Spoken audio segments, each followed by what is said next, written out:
नमस्कार दोस्तों, हम अक्सर अपने आसपास के लोगों से या कभी कभार खुद भी इस बात पर खींच जाते हैं कि हमने बहुत अच्छे कर्म किए पर हमें फल नहीं मिला, हमारा भाग्य अच्छा नहीं है।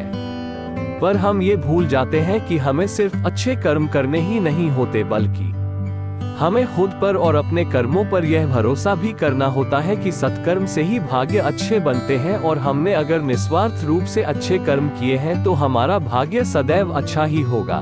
तो आइए हम इसे एक छोटी सी कहानी के माध्यम से समझने की कोशिश करते हैं। शिव प्रकट हो गए और बोले, पंडित जी, आज ही के दिन पूर्व जन्म के कर्म से आपको फांसी होने वाली थी, किंतु आपके द्वारा की गई पूजा, आराधना और दान, ध्यान और सत्कर्मों के द्वारा वह फांसी की सजा घटकर महज एक कील चुभने तक ही सीमित हो गई। जबकि इस चोर का आज राजतिलक होना था, लेकिन अपने कुकर्मों के कारण वह पुरस्कार घटकर कुछ स्वर्ण मुद्राओं तक ही सीमित हो गया।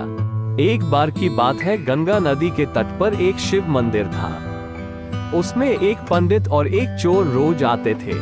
पंडित जी शिवलिंग पर जल, दूध, फल, फूल चढ़ाकर मंत्रोच्चार के साथ पूजा पाठ किया करते थे, जबकि वह चोर भगवान शिव को खरी खोटी सुनाकर अपने भाग्य को कोसता था और शिवलिंग पर चढ़े हुए सारे फलों को खुद अकेले ही चुरा कर खा लेता था। एक दिन संयोग से पंडित जी और चोर दोनों साथ ही मंदिर से बाहर निकल रहे थे। तभी अचानक चोर को मंदिर के द्वार पर सोने की मुद्राओं से भरी थैली मिली, और उसी समय पंडित जी के पैरों में लोहे की एक कील चुभ गई। स्वर्ण मुद्राओं के मिलने से जहां चोर बहुत प्रसन्न हो रहा था, वहीं कील के चुभने से पंडित जी को बहुत कष्ट हो रहा था। लेकिन कील के चुभने से ज्यादा कष्ट और आश्चर्य पंडित जी को भगवान के निर्णय से हो रहा था। पंडित जी ने शिव जी को संबोधित करते हुए कहा, हे भगवान, मैंने आपकी इतनी पूजा पाठ की और बदले में मुझे इतना कष्ट मिल रहा है, और इस चोर को अपने कुकर्मों का ये कैसा मीठा फल मिल रहा है। तभी अचानक भगवान शिव प्रकट हो गए और बोले, पंडित जी, आज ही के दिन पूर्व जन्म के कर्म से आपको फांसी होने वाली थी, किंतु आपके द्वारा की गई पूजा, आराधना और दान, ध्यान और सत्कर्मों के द्वारा वह फांसी की सजा घटकर महज एक कील चुभने तक ही सीमित हो गई।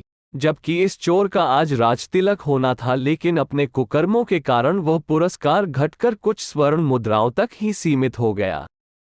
कहानी का नैतिक, अतः रोने की बजाय संतोषपूर्वक अपने सत्कर्म के ऊपर आस्था बनाए रखें। भाग्य कर्मों से ही बनता है और कर्मानुसार बदलता भी रहता है, इसलिए सत्कर्म करते रहिए और उस पर भरोसा रखिए, भाग्योदय जरूर होगा। भगवान शिव की बातों को सुनकर पंडित जी प्रसन्न हुए और जीवन पर्यंत सत्कर्म और आस्था दोनों बनाए रखा। ये कहानी कैसी लगी मुझे कमेंट करके जरूर बताएं। चैनल को सब्सक्राइब करके ऑल बटन पर प्रेस करिए ताकि आने वाली वीडियो आप तक तुरंत पहुंचे।